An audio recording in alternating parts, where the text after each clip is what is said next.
students, and welcome back to your Civics video lecture 2. In this lecture, we are going to move on with the same topic that we have started in the previous lecture, that is working of the Indian Constitution or working of the Constitution for that matter. But precisely, we are going to study about the Indian Constitution only in this chapter. Alright, so children, let's begin the lecture. And today's lecture is going to be very interesting, very important concepts are going to be discussed in today's lecture. So let's get going. Alright children, so I told you in the previous lecture that this chapter has been divided into three parts. First part was democracy that we have already studied in the previous chapter. Now this part we are going to study about social justice and equality. Now children, the last part, that is the role of judiciary, that we are going to cover in the next video lecture. So children, talking about social justice. Now what do you mean by social justice? Very simple. To establish justice in the society. Society means a place where all the human beings live. I live, you live, we all live. Right? So establishing justice in the society in which we live between every member of society is called as social justice, and equality means treating everybody equally irrespective of their religion, race, caste, gender, etc. So we are going to study about this very two important values on which the Indian Constitution has been built. Now see children, before I move on to the next part of the chapter, please open your book to the very first page. Very first page, please open your books. You will find Preamble written on the first page of your textbook I am talking about. Yeah. So, Preamble. What is the Preamble? In every book, almost in every book, children, you are going to find this Preamble. Right? Now, what is this Preamble? This is central idea or preface to the Constitution of India. Now, what is a preface? Preface is either you can say that it is a kind of introduction, or in this case, in the case of the preamble, I have also written here central idea. Now in your English, you might be writing, suppose your teacher teaches you a poem and then she asks you that, beta, please write the central idea of the poem, write the summary kind of thing of the poem, right? So what do you understand from that central idea? Once you go through that central idea, you can understand the whole chapter in a gist, right? In the same way, the whole constitution, the reflection of the constitution in a gist, you can find here in the preamble. Now come to the second para of the preamble, children. In the second para of the preamble, you will find these four very important words written in capital letters just like this. Did you all find? Alright. So the first word is justice, social, economic and political. Now what are these? Why are these four words so important, children? Once I explain to you the meaning of all these four words, then automatically you will come to know what is the importance of these four words. So justice, social, economic and political. The preamble is promising something to the Indian citizens. The Constitution is promising these four values, that these four values will be given, will be provided, or it will be practiced with each and every Indian citizen. Justice will be practiced with each and every Indian citizen. Justice will be guaranteed by the Constitution. And what kind of justice will be guaranteed? Social justice. That means justice in the society, irrespective of the religion, race, caste, etc. If you are belonging to an upper caste, then you will get justice. If you are belonging to a lower caste, you will not get justice. Such things will not happen in our country. Alright, whether you belong to an upper caste, whether you belong to a lower caste, whether you belong to a female gender, whether you belong to a male gender, everybody will get equal justice. Now what is economic justice? Economic justice is, children, that equal distribution of wealth. For example, if some opportunity is to be given, suppose there is an employment to be given, then in case of giving that employment, nobody can discriminate between two people, between two candidates on the basis of their economic condition. Alright, the government cannot say that I will only give this employment or I will only give this job to a rich man and I will not give it to a poor man. Alright, So this is called as economic justice because you cannot discriminate between people based on their economic background or financial condition. So economic justice is guaranteed to each and every Indian citizen by the Indian Constitution. Talking about political justice, what does political justice means? Political justice means that, see, in the previous lecture I taught you something about right to vote.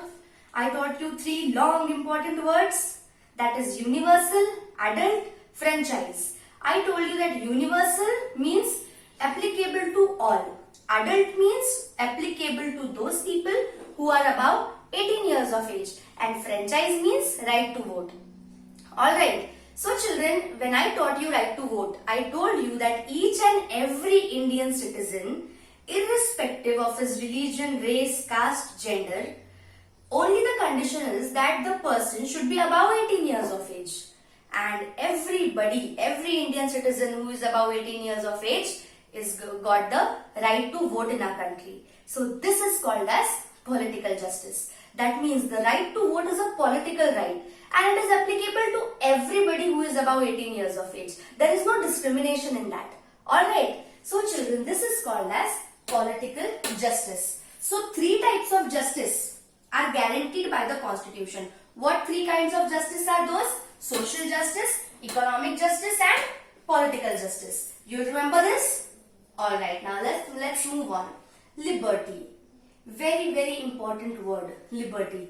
See children, this liberty, it is very interesting. You will not realize the value of liberty unless and until you lose it. Unless and until you lose it. Now let's make a difference. Okay, let me give you a difference between the 2 words freedom and liberty. Now what is the difference between freedom and liberty? Sounds the same. Freedom means liberty, liberty means freedom. No. There is a very thin difference, thread-like difference between these 2 words. I'll explain it to you with an example. See, suppose I am taking a class of yours. Alright. And I tell you that children, you have liberty in my class. You have all the liberty in my class. So, this means that you can ask any question to me regarding the subject, or even if you have any doubt which is going a little bit out of the subject, that is also okay. So, this is called as liberty. Any query, any doubt, you can ask me any number of times. Because it's my duty as a teacher to explain it to you unless and until you understand it. So what is this? This is liberty. So I can say that children, you have liberty in my class. But when I say children, you have freedom in my class, that means what? You can stand and start dancing in my class. Understanding? That means freedom is not having legal restrictions on it. Freedom is freedom. Ekdam, bindas. Alright, but when we talk about liberty, there are certain reasonable restrictions. Alright, and the Constitution guarantees to you people liberty. Liberty of what? Liberty of thought. You are free to think anything. Alright, you have liberty of thought. Expression, you can express your thoughts. Right? In the news channels, many times we see that the news reporters go to common people and take their opinions. Right? We have seen this many times. Even when a new movie releases, that time also the movie reviews are taken by many people. Some say that it was a fantastic movie. Some say that it was a bogus movie. We did not like it. So what is this? This is taking the opinion of the people. The news reporters do it, right? So children, what is this? The thought that the people are having, they can express it publicly, that also without fearing, without getting scared of anybody. So what is this? This is liberty of expression. Then liberty of belief, faith and worship. All these 3 things I can tell you in one single concept, that is, you have the liberty of practicing any religion of your choice. You can worship any god of your choice. If you are born, suppose in Christianity, and when you grow up, when you become 18 years of old or you cross your 18 years of age, that time you feel that no, I am the principles of Islam are appealing to me. I am creating interest in the principles of Islam and I want to get converted to Islam. So you have that liberty as well.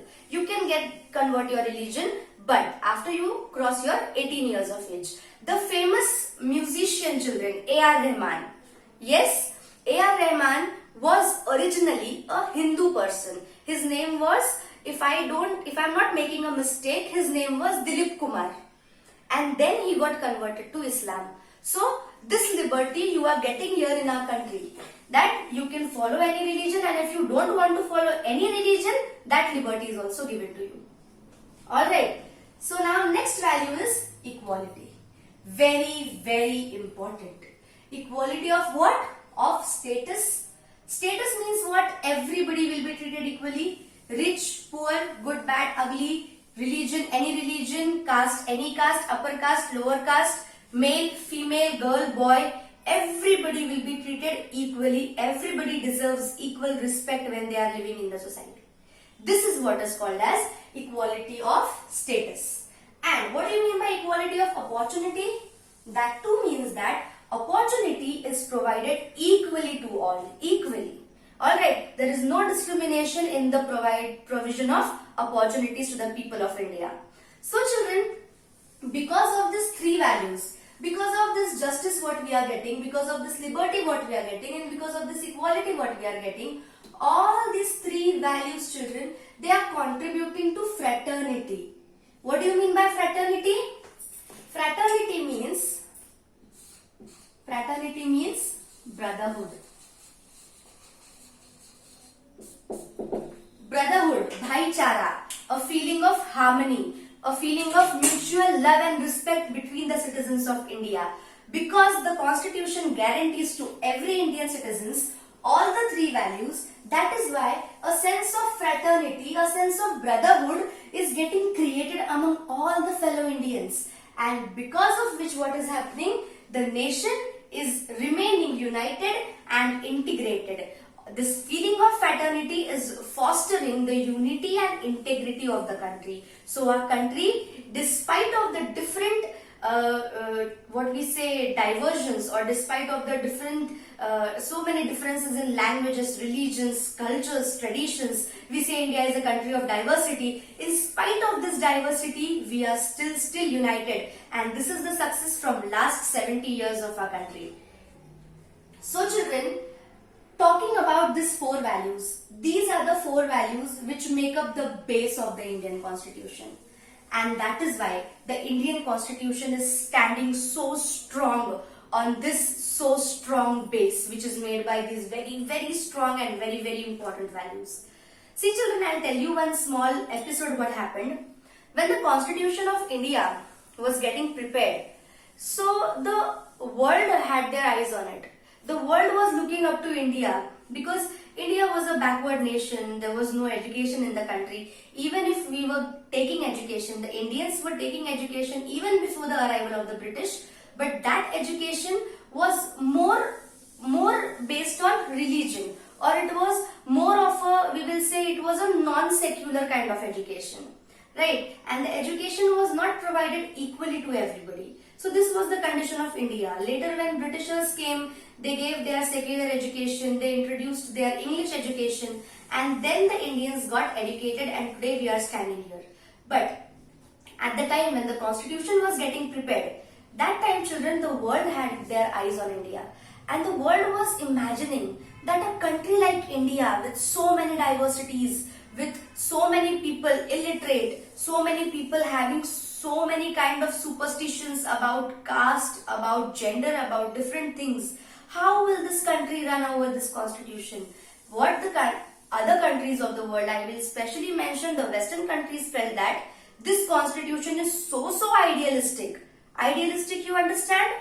Very perfect kind of a constitution, that a country like India can't run such constitution, can't run their country on the basis of this constitution. So what the world felt that? The world felt that this country, this constitution is going to go for a year or two, and after that some other Western power is again going to come to India and again take hold of Indian politics.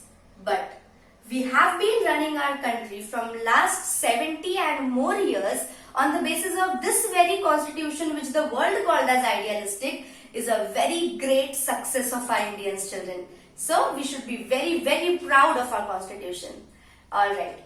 So children, coming to the next part of the lecture, I'll say, to establish social justice. Now what you have to do to establish social justice, if you want that in the society everybody should live together, there should be equal justice done with each and every member of the society, what should actually be done?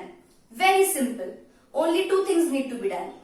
The first thing, to remove discrimination, that is, no discrimination should be practiced. Discrimination means, in simple words, I tell you, it's partiality. Alright, so no partiality, no discrimination on any basis. Not on the basis of religion, not on the basis of financial condition, not on the basis of status, not on the basis of gender, not on any basis. Alright, and then second important thing what you have to do to establish social justice is that to provide equal opportunity. See children, just imagine, I will cut down this second point. Alright, I will only say to remove discrimination. Does it sound complete? Okay, हम discrimination नहीं कर रहे, okay. क्या उसे social justice establish होगा? नहीं. होगा भी तो पूरी तरह से नहीं होगा. हमें दोनों काम करना पड़ेगा. We'll have to do two things simultaneously. On one hand, we will have to remove discrimination so that equality will step in. अगर सारा discrimination निकल जाता है तो क्या आता है? Equality आती है.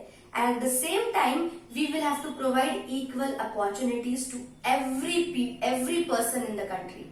So because of these two things done simultaneously, removal of discrimination and providing of equal opportunities, together we can establish social justice in the country. Very simple. And when social justice is established in the country, then obviously our democracy is going to strengthen and flourish. Very clear, very simple. Only two things you have to remember. That is, first is to remove discrimination and second is to provide equal opportunity. That's it. Alright. Now, moving to the next part of the lecture, that is government's efforts. Now, up till now we have understood what do you mean by social justice, on what basis this social justice is standing, and what you have to do to establish social justice. But now onwards, we are slightly moving to a new concept, or you can say a new part of the chapter, that is what are the government's efforts, what the government has done up till now to establish social equality. Alright. First one, policy of reservation of seats. Alright. Now you can see here a smiley face. Alright. With a drop of sweat on his forehead.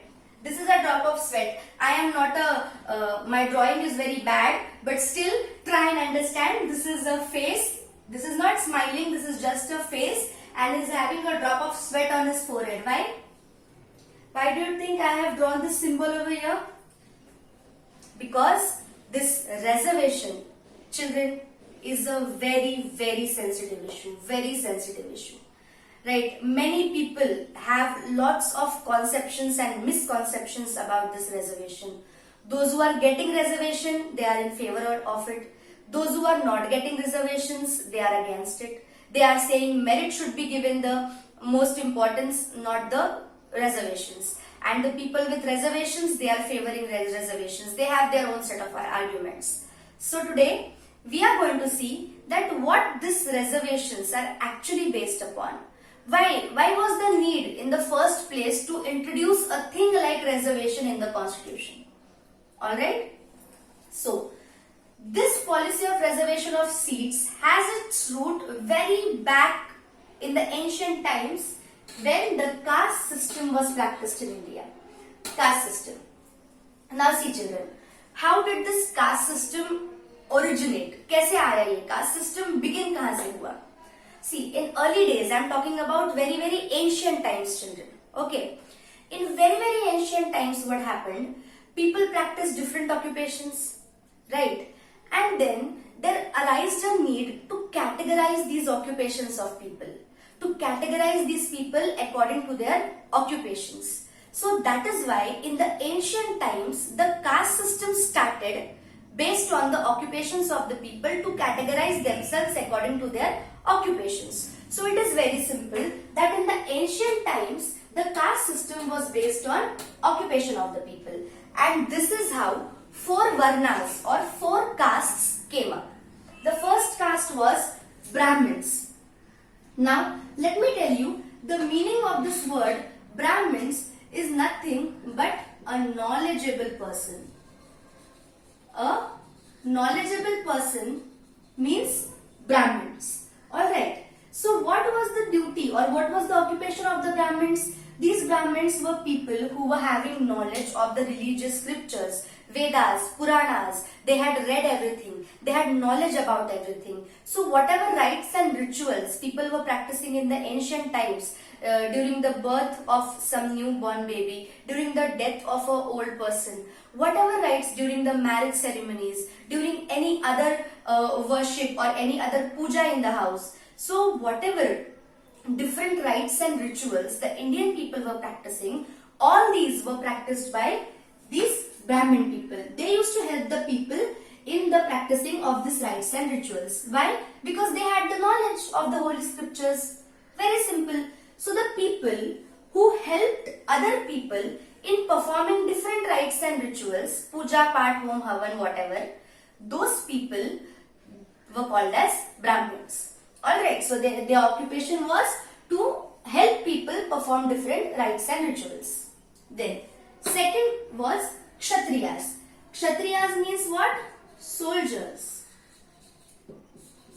Soldiers. Now in ancient times there was rule of different kings on different parts of the country, and the king had their army. Even the royal family, that means even the king and his family, belonged to the Kshatriya caste. Because the duty of the king was to save his subjects, to protect his subjects. And from whom to protect? From any other power who is trying to attack his kingdom and is trying to take away his kingdom. So the duty of the king was to protect his people from the attack of any other neighboring power. Alright, so the king himself belonged to the Kshatriya caste, as well as all the people who worked in the army of the king, they also belonged to the Kshatriya caste. Alright, because they were soldiers. Their occupation was a soldier. That is why they belong to the Kshatriya caste. Third is Vaishyas. This Vaishya is very simple, children, businessman. Alright. All those shopkeepers, those who are involved in the sale and purchase of goods, businessman, very simple. All the people who practiced a business belong to the Vaishya caste. And the last caste was Shudras. Now what was the occupation of the Shudras?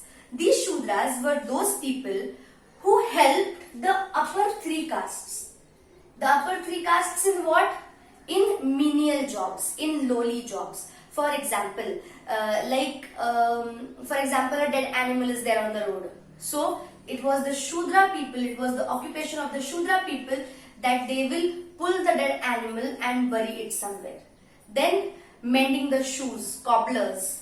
Alright. So all these people, now chappal or sandals or shoes we wear in the feet, and a person who is making the chappals or shoes that we are wearing in the feet, that is why cobbling or cobblers were understood to be very low kind of people, because they were performing such occupation or they were producing such kind of goods that people used to wear in their feet.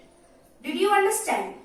So that these people who used to clean the streets, who used to clean the gutters, all these people, all who did such kind of what we call as low jobs or we consider as menial jobs were called as Shudras. But there was a good thing in this caste system in the ancient times, because it was based on occupation. So suppose if a baby is born in the Brahmin family, but when that baby grows up, alright, when he becomes an adult, he becomes a soldier. He takes up the occupation of soldier. He doesn't want to take up the occupation of his father, but he wants to become a soldier. So what will happen? In spite of his father being a Brahmin, he will become a Kshatriya.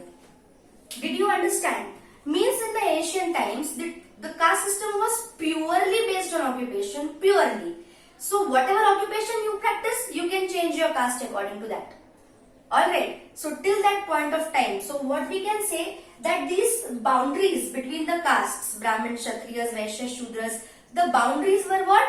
They were not rigid, the boundaries were flexible. Anybody could move from a lower caste to a upper caste by changing their occupation, or anybody could move from a upper caste to a lower caste by changing their occupation. So it was very simple, there was no discrimination, everything was going on very smoothly. But later on, what started to happen? This caste system, from this basis of occupation, it came up and it was based on birth. And till today, children, unfortunately, till today, our caste system is based on birth. That means whatever is the caste of your father, the same will be your own caste. That means you cannot change your caste. Did you understand? So, caste will remain the same where you take birth, and birth is not in your hands. Like in the ancient times, like your occupation was in your hands, it was your choice. If you choose to become a soldier, you will become a Kshatriya. If you choose to read, to take the knowledge of holy scriptures, then you will become a Brahmin. It was in your hand to choose your occupation, and thereby it was in your hand to choose your caste. But later on, when this caste system became based on birth, then it did not remain in the hands of people to choose their caste. And that is why these boundaries between the Brahmin, Kshatriyas, Vaishyas and Shudras became rigid. Then people were not able to move from a lower caste to upper caste, or from upper caste to lower caste. So because of this, from this point of time, when this caste system came to be based on birth, from that point of time, children, all sorts of discrimination, all sorts of injustice started in the society. And then slowly what happened? This upper caste people started feeling that they are very lucky and they have done very good kind of deeds in their previous births, and that is why they have been born in the upper castes. So these people felt very great about themselves. They had a certain kind of pride in their upper caste. And then what they used to do? They used to exploit the people here, those who were the Shudras. Shudras were exploited like anything, children. Once you open certain kind of book, any book which is having the mention of this caste system, etc., and once you go through this book, that time you will understand the kind of injustice and the kind of inhumanities, children, that were inflicted upon the Shudras. Very inhumanly. We will not even treat an animal such badly. Such badly people used to treat the Shudras. Why? Just because they were belonging to the lower caste. Was it in their hands that they are born in the lower caste? It was just an accident. Birth is an accident. It is in nobody's control where you are born, right? But still these Shudra people, they were not allowed to get educated. They were not allowed to practice any other occupation. That means, now tell me, how much money they will earn by doing these menial jobs? By cobbling, by mending, by burying a dead animal. Kitna paisa milega Shudras ko? Very little money they will get. And since they can't change their occupation, since they can't get educated, they will remain the same. Poverty for generations will continue in the Shudras. Right? I'll tell you one simple example, children. These Shudra people. Now, when a Shudra is going from somewhere and there is a temple or somewhere where the chanting of Vedas or the chanting of mantras, holy mantras is going on. Chanting पता है ना?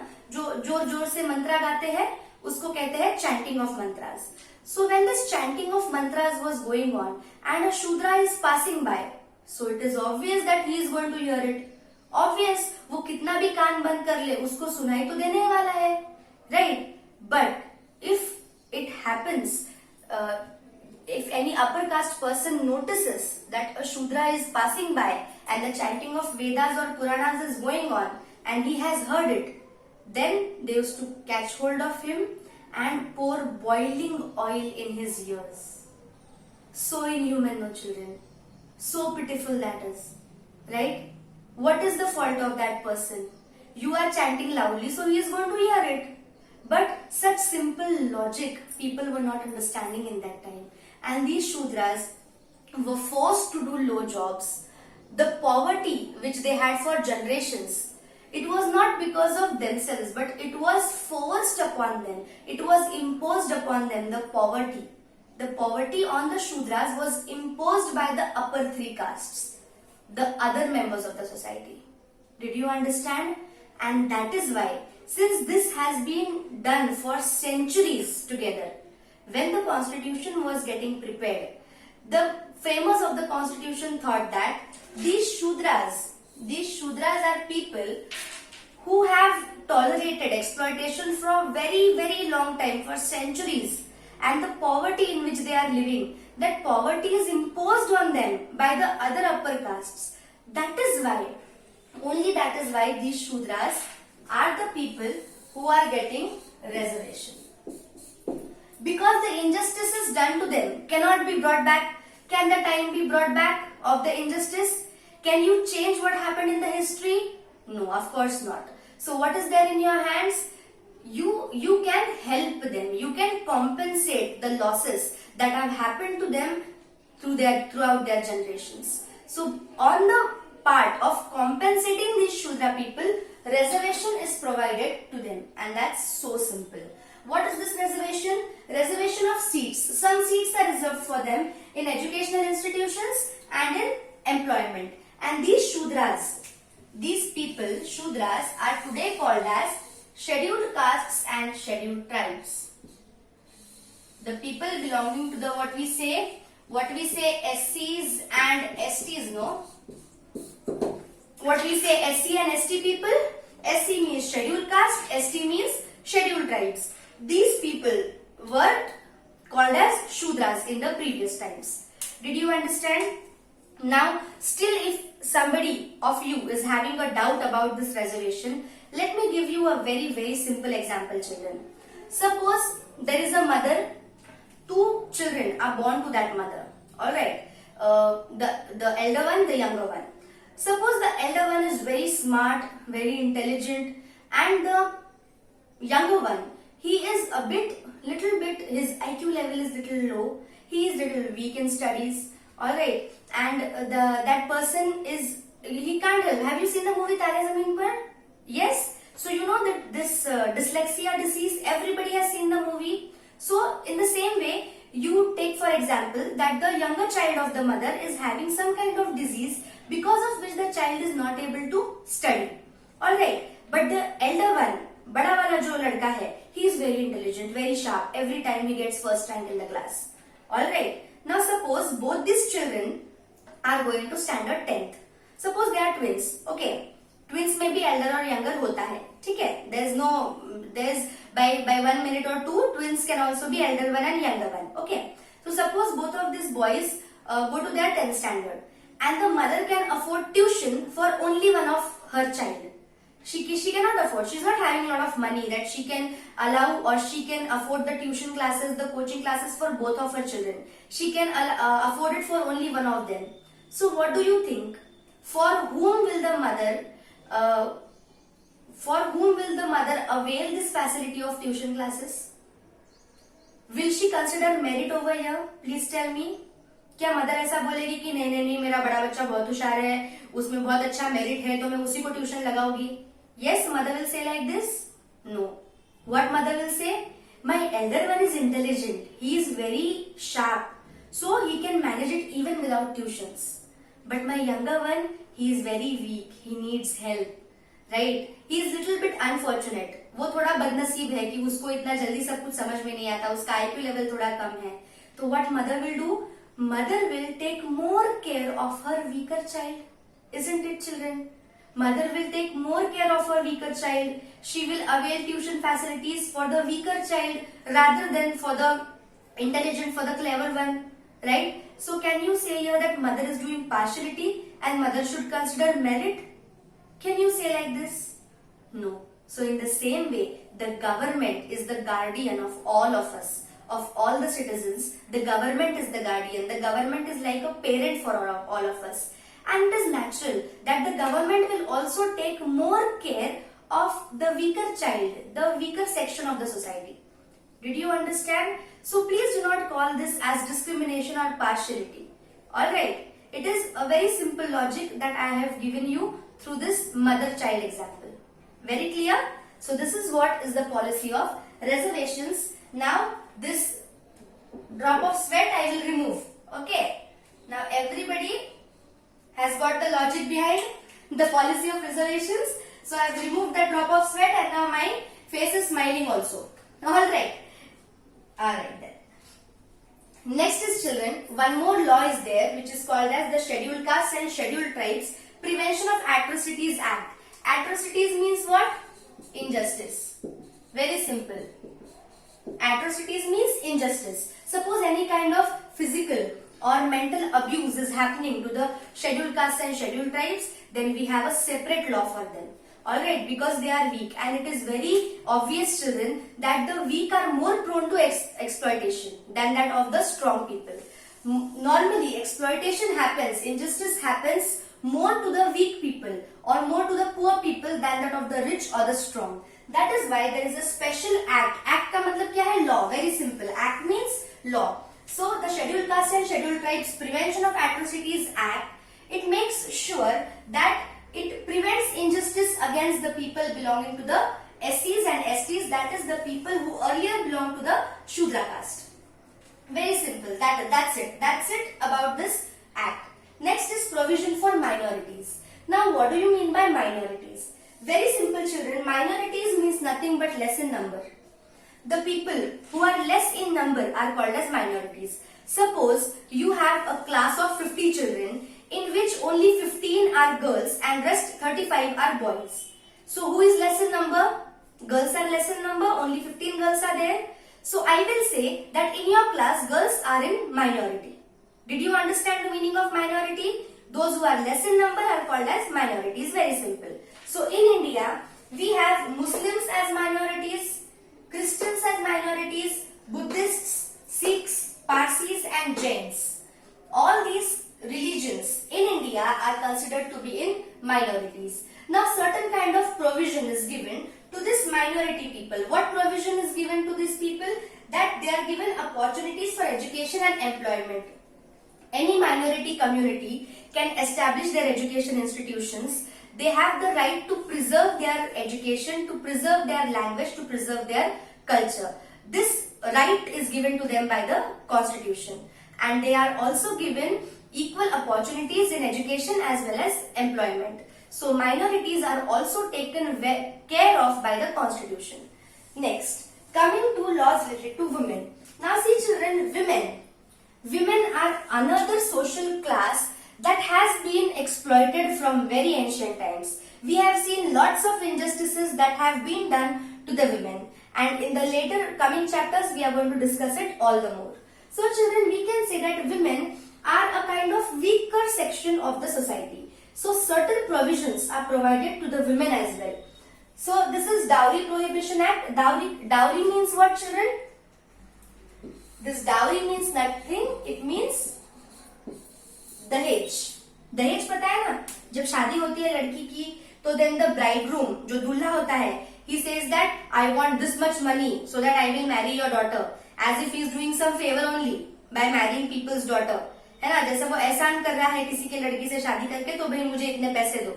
Alright, this is called as dahej, and in English we call it dowry. So Dowry Prohibition Act we have, that means a law which is against dowry. Taking dowry or giving dowry is considered as an offense, and legal action can be taken against the person taking dowry. Alright, girls pay attention. Yeah. So, Sexual Harassment at Workplace Prevention Act. Many working women we have in the country today, right? But women need protection at their working place as well. There should be no kind of physical, emotional, mental, economical harassment of the women at their workplace also. Wherever a woman is working, she should be safe at her workplace so that she can work there with a free mind and with her whole energy. So because of this, if she is safe, then she will give her full productivity. So that is why, and normally children, cases of sexual harassment of women, especially at their workplace, have been coming up a lot. So that is why the government came up with a new law which says that there should be prevention of sexual harassment of women at workplace, and even if a woman files a complaint that I am getting harassed sexually in my workplace, then legal action can be taken against the person who is at fault. Then next is Domestic Violence Act. Domestic matlab which is confined to the house. Violence matlab maramari. Alright. So if a woman is being beaten up, is being abused physically, mentally, verbally, emotionally, alright, at her house, in her house, who is going to abuse her? Obviously her in-laws and her husband. So in such case, if a woman is facing violence at her own house where she's got married, then again this is a non-bailable offence, children. It is a very serious. So what happened? This 73rd and 74th Constitutional Amendment Act also provided 33% reservation for women where in this local self-government. LSG here means what? Local self-government. And in Maharashtra we have 50% reservation for women in the local self-government institutions. Very clear? So this is also a very important effort of the government towards increasing the participation of the women in the public decision making. Then last is what? There is a National Commission for Women at the national level, at the central level, and similar commission for women is at the state level for different states. Now what is the duty of this commission? Very simple. The duty of this commission is to work for the betterment of the women. And one more thing, children, we have a department also. We have women and children welfare department also in our government, which specially works for the betterment of children, for giving them different kinds of schemes, for giving them different kinds of policies, benefits. Recently, this Pradhan Mantri Ujjwala Yojana, which is giving free cylinders to the women, those who are not having cylinders and gas stoves in their house. Alright, so this Ujjwala Yojana is giving cylinders. That is because using the chulhas, you know, yes, well, in the rural places especially, people who live in the backward areas, the women cook the food on the chulhas. So because of this chulhas, what happened? The respiratory system of the women is at risk, because of which the women is more prone to respiratory diseases. So what this Pradhan Mantri Ujjwala Yojana is doing? It is providing gas cylinders to the women so that the risk of the respiratory diseases becomes low and the women can work very easily on a gas stove than that of the chulha. Very clear? Then there are different types of arrangements or policies for the women that are helping women at different difficult times of their life. And this is the work of the National Commission of Women to take care of different aspects of the life of women and to provide them benefits wherever necessary. So children, this lecture was a very comprehensive lecture, and social justice and equality are very comprehensive topics, children. It's very difficult to sum them up in a very short time. So children, I tried my best to make you understand this lecture. If any doubts are there, we'll discuss them later on. Now, let's come to the revision question. Please take your revision questions. Are you all doing or not? Please do these revision questions regularly, children. It is going to help you a lot in your board exams, okay? So, take the questions for today. First question, what do you mean by establishing social justice? Answer is on the board. I would suggest you to take a screenshot of this board so that it will be helpful for you when you read the lesson, when you go through the lesson. Please take a screenshot, children. Alright. So the question was, what do you mean by establishing social justice? Second question, what is the importance of policy of reservation of seats? What is the importance of policy of reservation of seats? Third question, what is the importance of the Scheduled Castes and Scheduled Tribes Prevention of Atrocities Act? I repeat, what is the importance of the Scheduled Castes and Scheduled Tribes Prevention of Atrocities Act? Next question, state some laws that are enacted for protection and empowerment of women. State some laws that are enacted for protection and empowerment of women. And last question of this lecture, state an important attempt for increasing the representation of women in Politics and political institutions. Long question, I will repeat. State an important attempt for increasing the representation of women in politics and political institutions. So that's it, children. This was our video lecture 2. In the next lecture, we are going to study about the role of judiciary, and this is going to finish our first chapter, working of the Constitution.